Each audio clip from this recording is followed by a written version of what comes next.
right, we're going to go ahead and get started. Thank you everyone for coming today. This is the first of our 3 candidate presentations. Today we will hear from Dr. Gwen Price, who currently serves as our Senior Vice Provost in the Office of Academic Affairs. Gwen, the floor is yours. Thank you, Sarah. And thank you, everybody.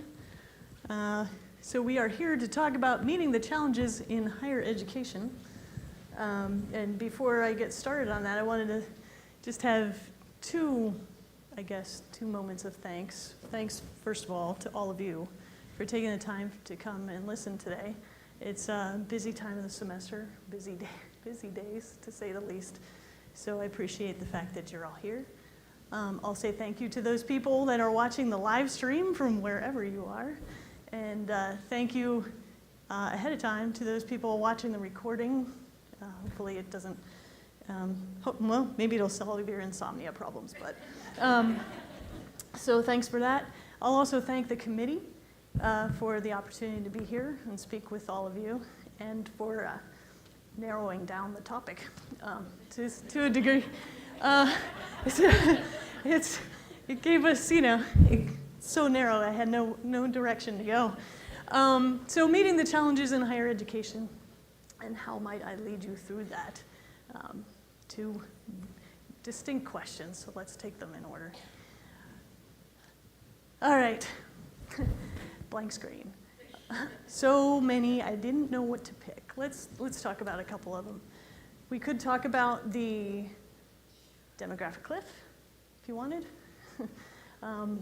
That's just for Ohio in the next 50 years. So yeah, okay, that's depressing. Let's move on. We could talk about the fact that those people who are left out of that group are facing ever-rising costs in higher education, and we are facing ever-rising costs in offering that education to our students. How we might meet the challenge of those costs and the cost benefit, which leads to those people wondering if it's worth that kind of money to get the degree that we're offering, because they're not even sure if we're offering them the skills that they need for the upcoming time that they're going to be entering into the workforce. Is it worth a 4-year degree? Is the 4-year degree going to give them what they need to be successful? Are we offering what it is our students need to know? The challenge in and of itself. So those 3 things put together take our domestic traditional population and just start squeezing into who might be enrolling in our institution. And so that takes us to the challenges of trying to find different populations, right? Perhaps international, and all the complexities of recruiting an international population to come here, and then how we serve those students once they get here, which is a whole other conversation. It could be about our online population that we are endeavoring to serve more and more, growing and growing, because there's an ever-growing need to look towards the adult population as maybe a resource of where we might go and be sustainable as a university. So you finally get through, right, you get over the thought of the first 3 by thinking about the challenges of the next 3. And you do all that in an environment that is just crushed with rules and regulations, a lot of which have always been there, right? ODAG, HLC. There's been rules and regulations around higher education for all time. So that's nothing new, but not all the rules and regulations have contemplated the other things, have contemplated the other scenarios. And they're not changing at the same rate. On the other hand, you've got an avalanche of other things coming at you. For instance, just even with the online or even with the traditional populations, thinking about rules and regulations that are coming down the pike for over licensure, right? Some of these things may seem mundane, but they're really hard to track, they're really hard to comply with, and they're really hard to grow under, right? So you've got rules about licensure, you've got RSI, you've got accessibility. All of those kinds of things are coming at us. And then, life happens, and you've got earthquake-sized, right, shifts in terms of things that have just come down the pike so quickly, in terms of how grants are being funded, DEI, all the rest of that. And I'm sure we'll get back to that during Q&A. So we'll move on. But you have all of that. You put on top of that the fact that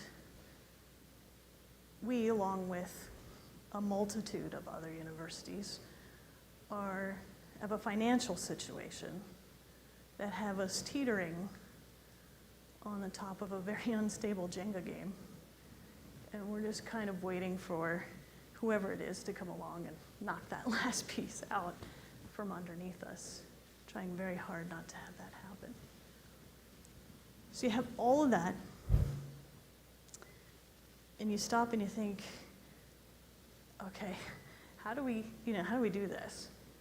And a lot of times amongst ourselves, it starts becoming contentious because we're fighting for limited resources, we're fighting for limited attention, we're fighting for the same students, right? There's a limited population that we're all trying to go after. And so sometimes it's just a challenge to be civil to one another. So how do we survive that? How does UA survive that? How do we as individuals survive that? I think we can. I know we can. I don't know that I have any true solutions, but I do have a couple suggestions, like I always do if you know me. I'm probably going to tell you. And really what it comes down to thine own self be true. We need to know who we are and what we want and how we're going to go about doing it. We need to be true to ourselves as individuals. We need to be true to ourselves as educators. We need to be true to ourselves as a university. And figure out how to navigate all the rest of it by centering ourselves on that core. Right? Luckily for us as a university, we've actually written that down. Right? I haven't done that as an individual. Probably some of you do. Right? You probably have it like stuck on a mirror at home or in a journal somewhere. I'm not that good. But for the university, we've done that. Now it may change over time. We may take a look at this and change some of the words every once in a while. And the mission, we use a lot of big fancy words, whatever. But what we're really about is that very first commitment that we put up on our webpage and everywhere else. What we're really about is learning opportunities for all students. All comers. We'll take them all, right? But it's really about providing the full opportunities, the full learning opportunities for that full spectrum of students.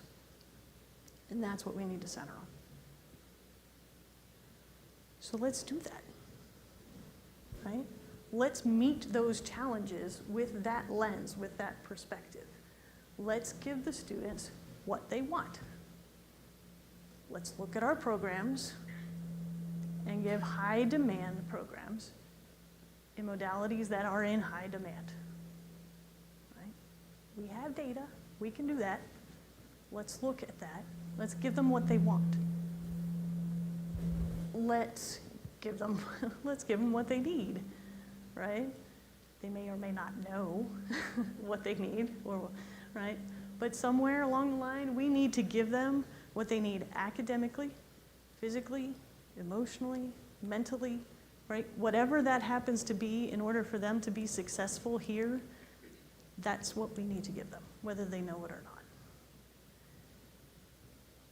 And we need to do that all the way from move-in day, right, to graduation and everything in between. We have people that are focused on one end, we have people that are focused on the other, right? We need to focus on everything in between. But it's all about the students. And I think no matter what your perspective on the world, right? Politically, religiously, whatever, it doesn't matter. Whatever your perspective is on the world, if we do that and we just stay true to the core, that everyone is welcome here. Doesn't matter what you look like, sound like, feel like. Everyone is welcome here, and everyone will be educated here. So if you can make the grade and get yourself in, you're welcome to be educated here, right? And that's what we're all about. As for me, in terms of how will I lead you through that, my first answer is together. Right? There is no one person that can handle any of that by themselves. There is no one panacea, there is no one, silver bullet. It's going to be all of us working together on a variety of things to get through. And if you know me at all, you know that I would be a terrible politician. So I can't make a lot of promises, and I won't make a lot of promises. But I can guarantee these things. I guarantee that I will engage often. I have tons of conversation. Because my kids ask me what I do for a living. And I say, I go to meetings and I answer emails. That's what I do, right? And I do that because how else do you get the information that you need in order to make a decision? You must have conversation, whether that's verbally or written, it doesn't matter, but you have to engage people in that conversation in order to get the information that you need to make a decision. So at that point, you have to listen intently. Listen actively. Understand what people are saying. Because most of the time, it's not what you're saying, right? It's not always what you think they're going to say either. So you have to understand what their perspective is and why it is that you're having a disagreement, perhaps. Right?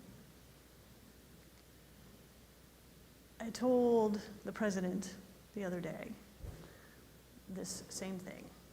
And please, wherever you are, forgive my language. Because I said, the only thing I can truly promise is that I will work damn hard every damn day. Right? I think all of us here have that in common. UA, I have always been impressed with UA. That's really what I've been impressed with. People come with the intention to work hard for their students. And that's really all that's the best that we can do, and that's the best that I can offer. So I'll do all those three things, always with the perspective in mind that we're going to do the best for UA. It's not about the individual. It's not about the department. It's not about the program or the degree. It's about the university. We have to have that perspective in order for the sustainability of the university. So I'm going to go back over here, and hopefully I'm not going to cause any feedback by doing it, because there is something that I wanted to read. Because that's about all I can say about that, but let me close with this. Most of you know me in some way, shape, or form. And you know that I'm not a tremendously religious person, but I grew up in a faith base that gives me a center on which to, found my daily goings on. And it was funny, as I was putting this presentation together, I actually got an email from someone from my former church that said, hey, you should read this. And I thought, okay, this is a sign. Whatever you believe, I don't know, but it was a sign. So I won't read it all to you, but I'm going to pull out a few phrases that I think everyone can appreciate regardless of your philosophies, epistemologies, beliefs. And those phrases are said with hope for all leaders and all of us, and they include: give us wisdom beyond our understanding, allow us to govern with integrity, humility, and a heart for those served, may engage with kindness and discernment, seek justice without hatred and truth without arrogance. May we find the strength to listen before speaking, understand before we judge, and love even when we disagree. So I think if I can hold on to those pieces of that, and you all help me in that endeavor, I think we could all work together to keep UA the best dang place students could possibly go to get educated. And that's it.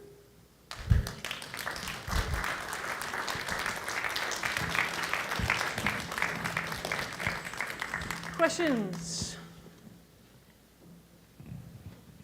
I have no idea how long that took. But. They can run up and down both sides, so just pop your hand up if you have a question. It's 3 minutes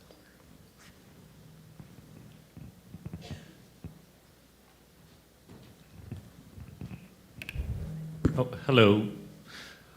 This is Farzad. I'm an international student in our university, and it's my 3rd grade. I am a PhD student. I had a funny time with your presentation, actually, but I didn't hear any suggestion that how you are going to solve the problems, because we all know that what are the problems of our university. We all know that we have financial issues. We all know that how international students mostly are in difficulties, specifically financially. Mm-hmm. And it's my 3rd year, and I know all of these problems. But you didn't talk about your suggestion. You are vice provost. Mm-hmm. Why you didn't take an action when you were vice provost? And what's your roadmap for your future, for the future of the university? And I'm wondering that what are your suggestions for solving these issues? Thank you for the question. It's a good question. There's a lot of parts to it. So let me take it apart a little bit. There are significant financial and other issues that face the university, right? We went through a few of them here. I didn't suggest particular change because we are in the midst of a lot of it, and there's a lot of discussion to be had around them. I can say, for my part, what I've been trying to do is to open avenues. The senior vice provost doesn't have all the decision-making power that you might wish that position to have, but I can definitely work with people to try and make things happen, right? So that's what I've been trying to do. I've been trying to open avenues to new programs, to new populations, right, to new revenue streams. So we're trying to work through a variety of ideas in order to try and alleviate some of those issues. For instance, we've started MOUs with lots of different kinds of partnerships to try and bring in some revenue, some international institutions as well. We have started credit for prior learning, which is a stream of adult learners, right? Mostly non-traditional learners trying to come in and shorten time to a degree. So there's just, it's hard to talk about because every day there's something that we're going after, right? There's always something that we're trying to do in order to keep the university sustainable.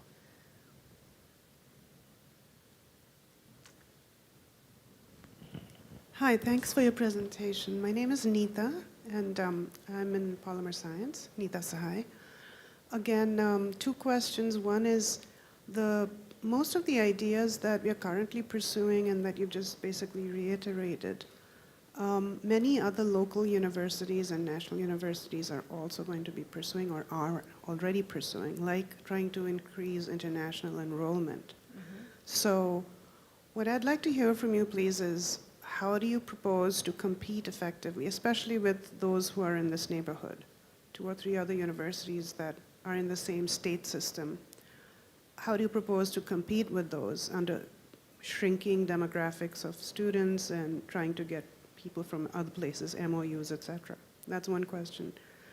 The second question is, a lot of what you've just reiterated in reply to Farsad's question is, what's happening now? And without giving us details, those, as you said, change day to day. What's the big picture vision for where you want to take this university? Do you see a drastic cutting of athletics or not, for example? Where is this university headed in the next 4, 5, 10 years that you might be provost? Thank you. Thank you. So, vision for the next 5 to 10 years. I seriously hope that I am able to be here for the next 5 to 10 years as your provost, and so that I'm sure will be an evolving landscape.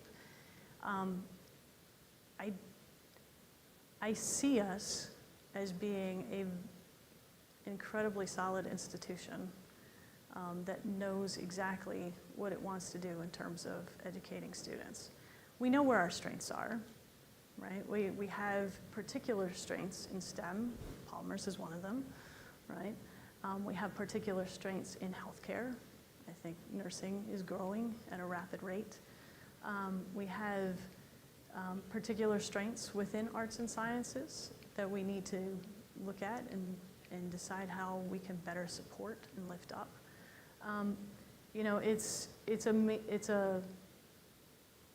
It's a balancing act when you have limited resources to try and figure out how it is that you're going to go at it. So athletics, outside my purview, I think I can at least say that. I do see, and I have heard from the president that things will change there, that he is looking at that, and that's being, all of the options are being looked at. So, I mean, being in on the conversations, some of the conversations at the administrative level, I can say that there's no stone being unturned, right? We are looking at everything that might be a viable option for allowing us to move forward in a positive, growth-minded way. I think I answered your second question and not your first. And I'm forgetting the compete. Sorry, in the region. We have tried a few things that we are currently in the midst of doing. For instance, like engineering. Engineering is looking at all of their programs and looking to make them more competitive, right? So we've been at 135 credits in many of our engineering programs for a long time. So now we're looking at cutting those credits down, trying to be more competitive in that space. We have been looking to make our general education fit with not only what the state requires, but with what will transfer easily from school to school, so that we'll be able to transfer in more students. And actually, believe it or not, our transfers are up, And so that, some of the efforts that we've been going after academically seem to be working in terms of being attractive to other students in the region. That we have a good influx of transfer students coming in. So I think some of these efforts like that, looking at our programs intentionally and how it is that we can make them unique, make them affordable, right? Make them competitive. I think the more we do that, the better off we're going to be.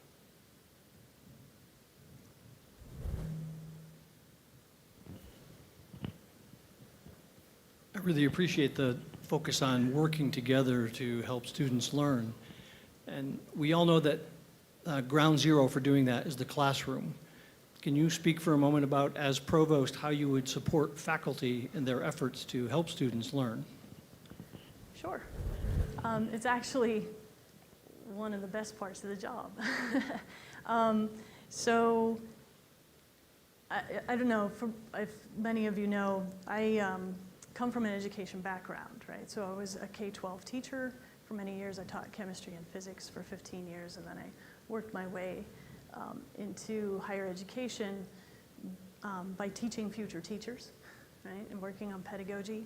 So that kind of thing fuels me on a day-to-day basis. And being able to help faculty in the classroom, be able to support them in the classroom is something that I'm passionate about. I'd love to be able to find ways to be able to enhance professional development. I do support the Institute for Teaching and Learning, right, is part of what my portfolio as Senior Vice Provost. So I've been active with supporting those efforts. And also trying to look at how to build leaders from the inside as well. So looking at faculty that are in the classroom and then taking them to, say, the MAC ALDP side of things, right? And looking at how we can develop their leadership skills within and outside the classroom. So just finding whatever tools we might be able to offer to faculty that be able to support their pedagogy in the classroom as well as outside growth.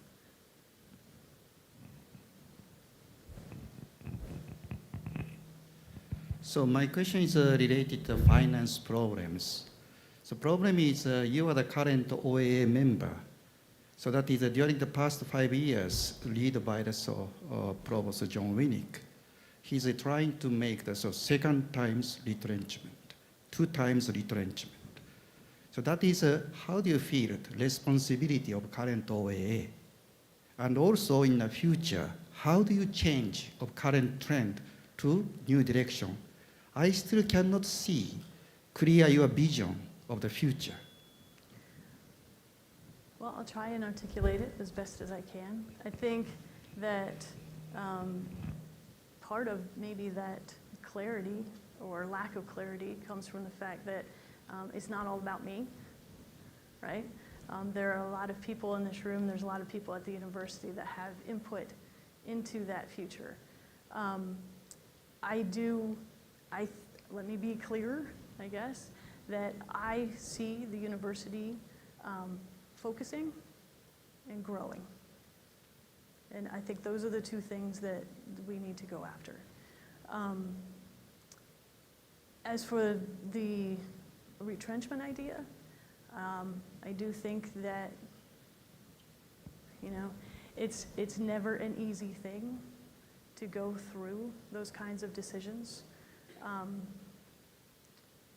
We're right in the middle of that process, and I think that process is going to we're going to find our way through that process and find ourselves stronger on the other side.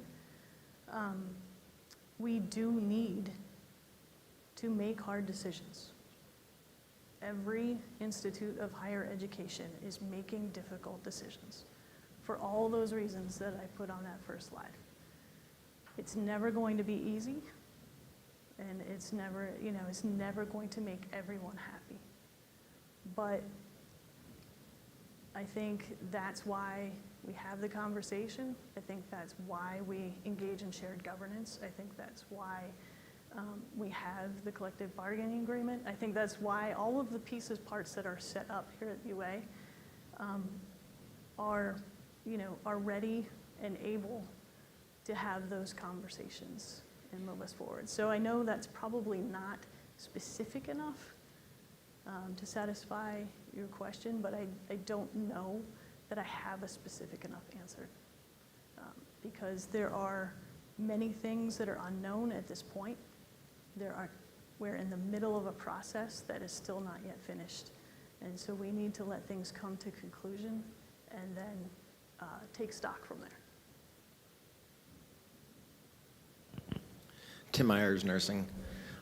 Not really a question, just a comment. I've worked with Gwen for 2 years. Nursing has seen increased growth for 2 years consecutively. We've generated over $3 million of revenue streams because of the work that Gwen has supported.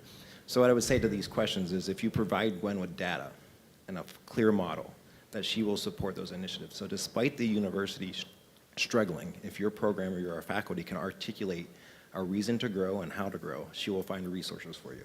And so that's been my experience for the last 2 years. And I just wanted to share that because I think coming from me, who is 3 people below Gwen, getting her ear when I need it, and she says, I need more data. If I provide the data, she makes the decision based upon that data. And oftentimes it's supportive of growth. Thanks. Thank you, Gwen.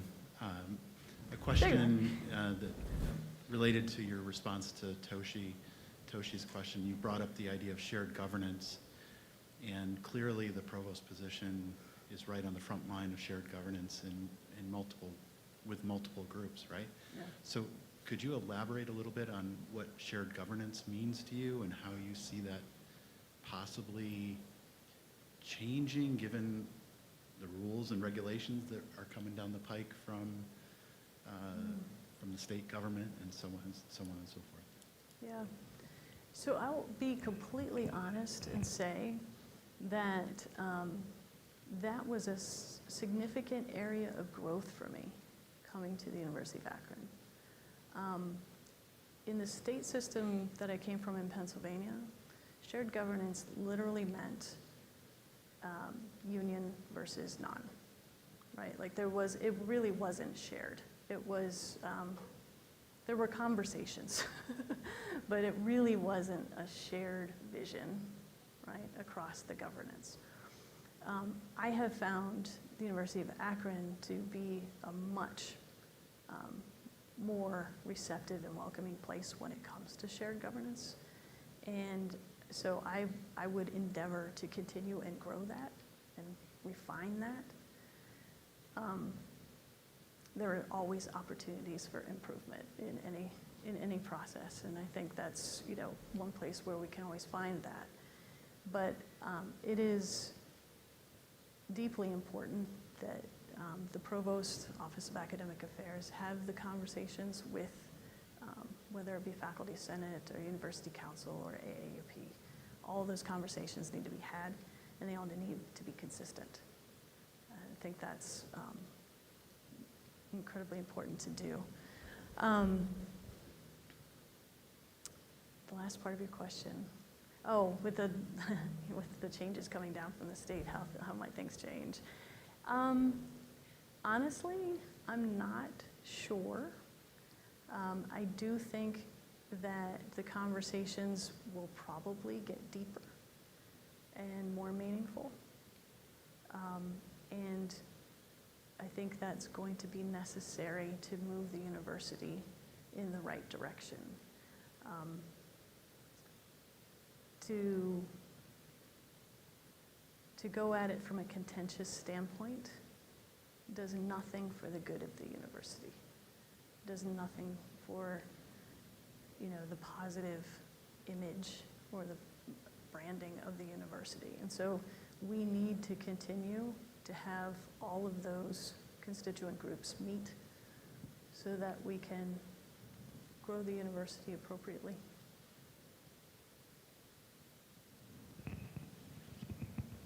Hey, Mark. Hi, Gwen. My question is about process, really, right? So in terms of, I was sitting there in that Wednesday meeting at the Nice Country Club, enjoyed it, fine. But what hit me was the fact that a lot of our processes are dysfunctional.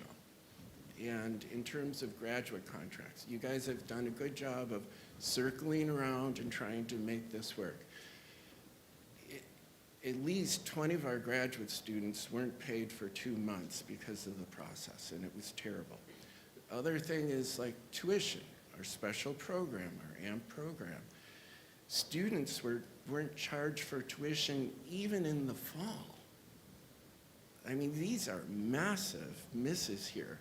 I mean, and the student could go home, never pay tuition from this place, and just wave goodbye to us. So these are the types of things that if we want to be a competent university, they have to get fixed. And I know there's things in place that are fixing them right now because I participate in it, and I appreciate those things. Yeah. Comment? I'll comment. I'll dare to comment on that one. Yes, to all of that. There are, again, there's always room for improvement. In the past year or so, there has been considerable room for improvement, I would say, with a lot of our processes. I think the one thing that the Senior Vice Provost role has afforded me is insight to a lot of those processes, and been kind of on the ground floor of what do we do about this. Those processes are not always easy to fix. Sometimes it's a platform problem, sometimes it's a resource problem, sometimes it's a personnel problem, sometimes it's just a problem. And there aren't a lot of good solutions to that, but we need to find our way around it. For instance, the graduate assistantship. We've had, I don't know, 5 meetings in the last 2 weeks just to talk about that piece. And so we've already moved it forward, and we've already found some efficiencies there. We found some things to make it better. We do think we have an idea for actually using a platform to make it even better. But I think what it takes, again, when you get down, when we're talking about shared governments, we can take that down to the next level and also say, okay, we need to engage the programs and the faculty within the programs themselves to figure out, all right, where is it falling down? Because there are some things, believe it or not, that as an administrator I assumed were happening somewhere, right? That might not, that apparently were not, right? There was a stopgap put in place that is no longer able to be there. That person's no longer here. That stopgap no longer exists. And so when you take that stopgap out, you go, oh, look at that, there's a problem. And so once you realize the problem, you can start fixing it, but you can't start fixing it until you know where it is.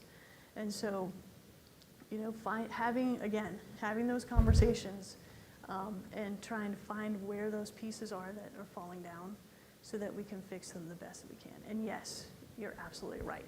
There are particular things that we need to get fixed, and we need to get them fixed now.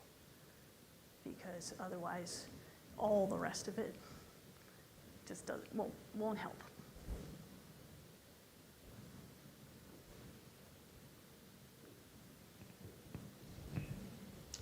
So right now you've got a particular role in OAA, and you're hoping to take on another role within OAA. So you've got certain things that are in your portfolio right now, and either someone else will take those on or you'll have some of them. So my question is, within the various personnel within OAA and the different things that need to get done right now and new things that needs that might arise and new things that need to be done, do you have any sort of overarching plan for sort of changing the distribution of who does what, shrinking or expanding the size of OAA, you know, those sorts of organizational issues, because rather than having, you know, you referred earlier to elements of your portfolio, you sort of have familiarity with certain things and what the problems are and how to do those. You probably won't be as directly involved in a lot of that, but someone else will be doing that.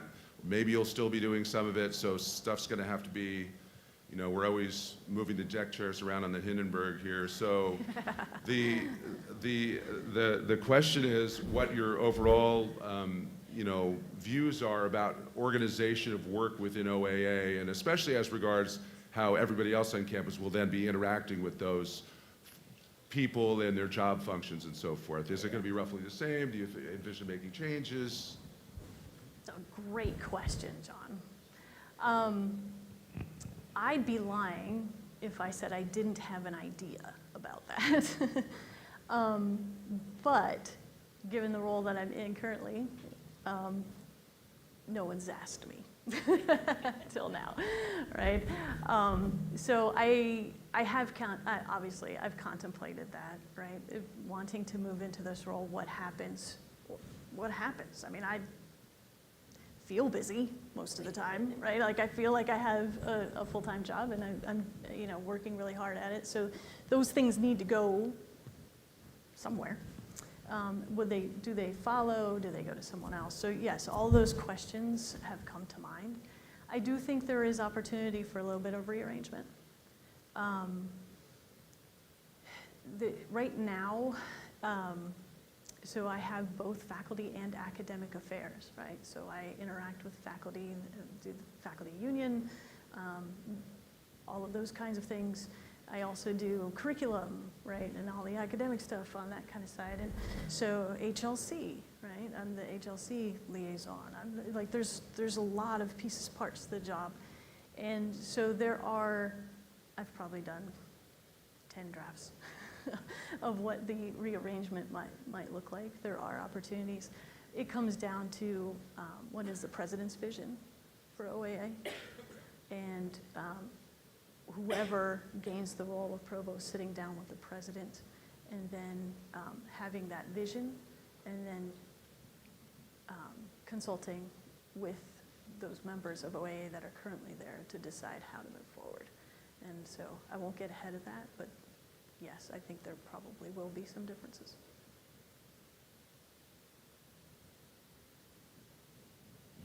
Hi, my name is Carolyn Sutter. I'm from nursing.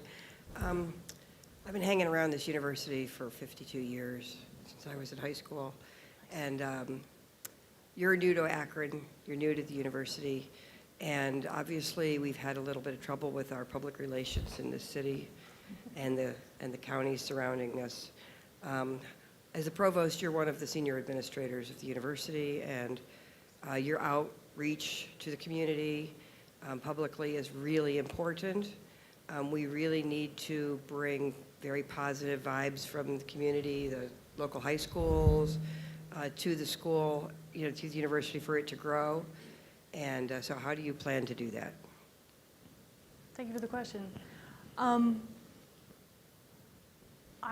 Yes, I think right now we have a president that does an amazing job when it comes to the positive piece, the positive PR, right? And I know we're looking at our branding, I know we're looking at our communications, right? We're looking at all of that.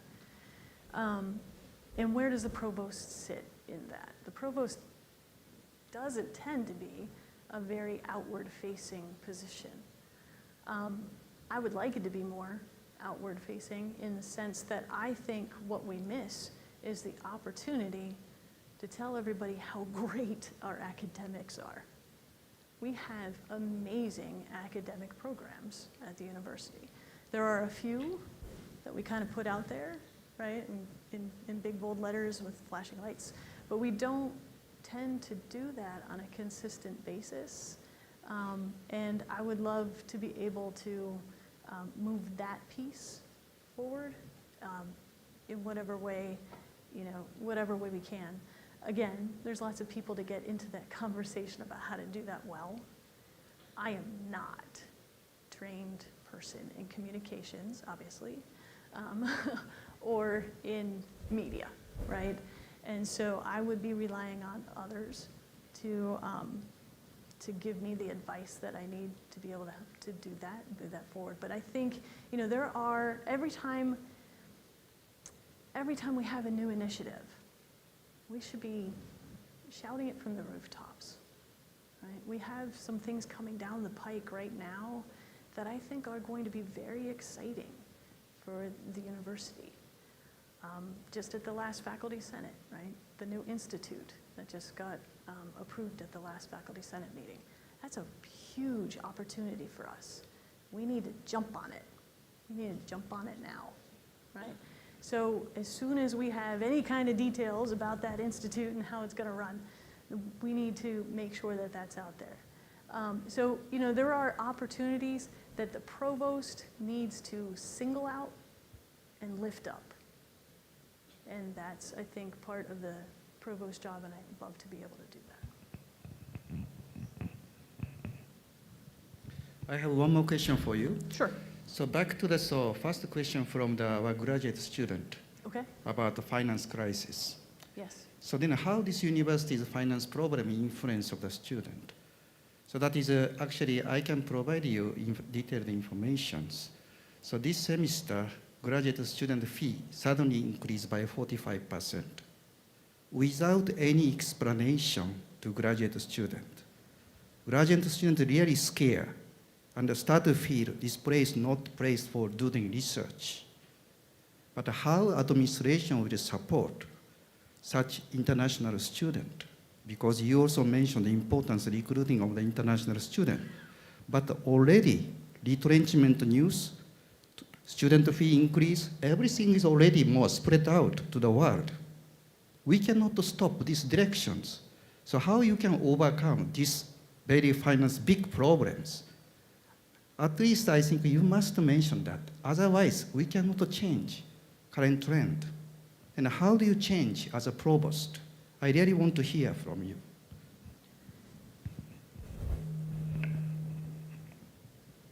So I think, again, there are multiple parts to your question, so I'll try and go after them.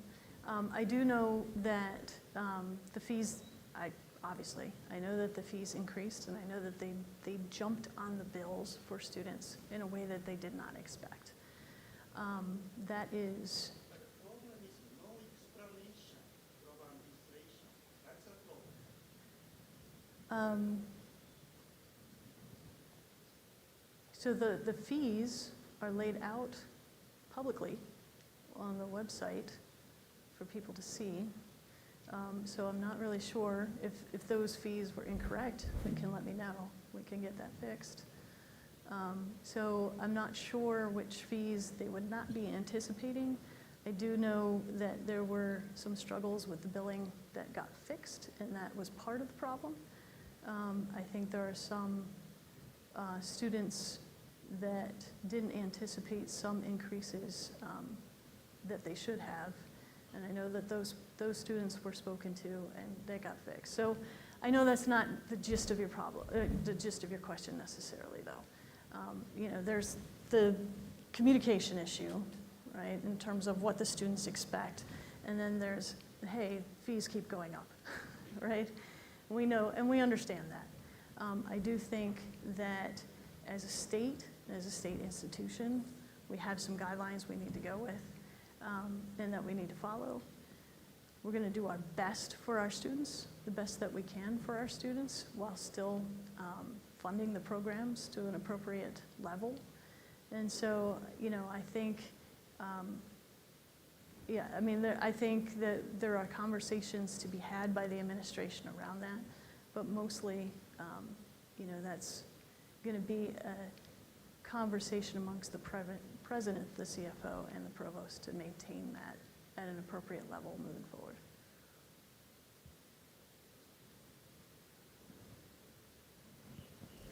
Hi there, Annie Hansen from the College of Health. I work on the recruitment side for the most part and hand new students off to my colleagues, but I'm very concerned about retention as well. As you know, it's a lot easier to hang on to students that you have than get new ones in the door. So I'm wondering if you can tell me which 2 retention efforts the University of Akron has that you're most proud of, or that we're doing really well, and what 2 retention efforts you would recommend for the future. 2. I only get to pick 2? Okay. Our student success folks are tremendous individuals that are working really hard, and so I want to give them the props. It really has nothing necessarily to do with me or my position. I want to support them in whatever way I can, but that in particular, I just want to put that out there, that it's really the student success folks in Fideria's area that are doing a great job. I suppose, number 1, off the top of my head, I would use learning communities as one example of a really great retention effort. We have grown the number of learning communities and the number of students within those communities significantly over the last couple of years. We've expanded the reach of those. We've even have partnerships, say with Sherwin-Williams, that created particular learning communities for engineers. So, you know, I do think that that's an effort that we can look at across colleges and within colleges to be able to take advantage of, you know, the best practices there. So I'll just choose that one as a specific example. During my interview with the committee, they've heard this, so I'm sorry, but part of what I said is, you know, a nice campus and a cool program can get students in the door, but it's the faculty who keep them here, right? And so it really is, I think, from a senior vice provost and a possible provost position, really about supporting the work of the faculty and improving pedagogy and, you know, improving classroom environment in whatever way that possibly is. So for me, I would be looking at, say, the professional development that someone asked about, right? Those kinds of efforts to be able to improve the classroom experience as a way to improve retention. So, I mean, there are lots of ways that we can do that. We have student support services that run the gambit, and you know, and sometimes it's a financial need, sometimes it's an emotional need, sometimes it's an academic need, and we have all of those things, and I think we need to always look at those and see what our opportunities are within those buckets.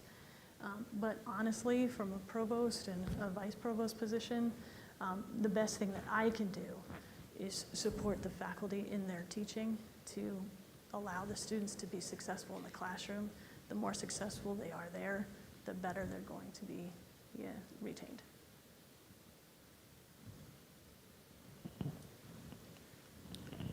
Hi, Glenn, it's me again.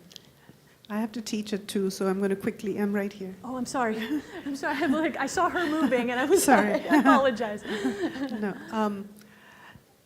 It's a little bit difficult question to ask, but the provost who has stepped down or will be stepping down at the end of the semester is still going to be around campus, and you're the VP right now. Yeah.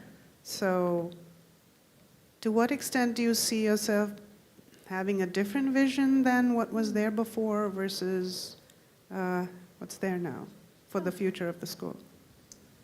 Thank you. Thank you for the question. It's a really great question. First, I want to say Provost Winsek has been a tremendous mentor to me.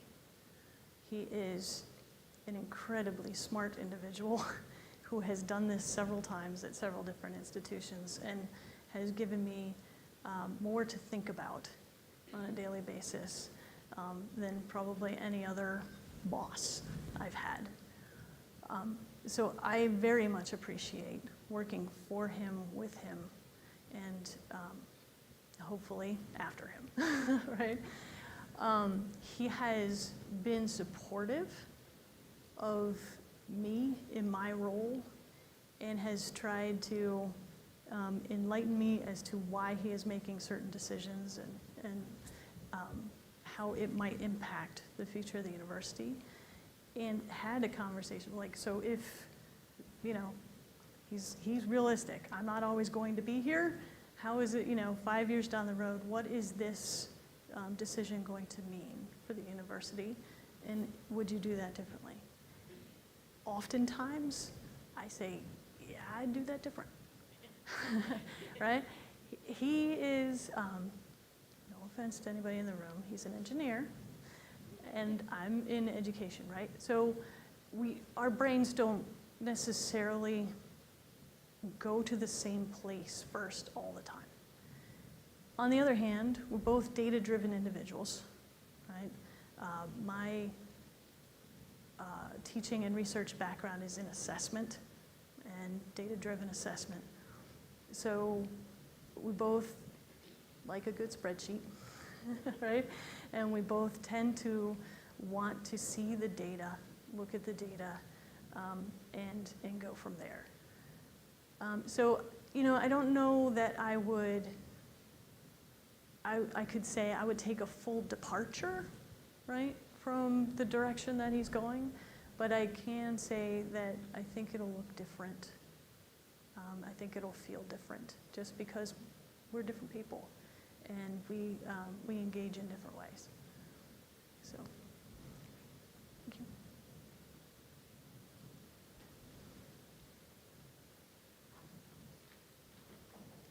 Yeah, those of you who need to leave it too, please do. I know.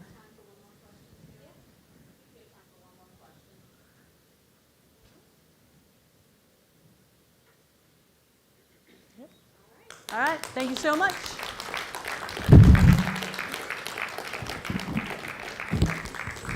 Have a good rest of the day.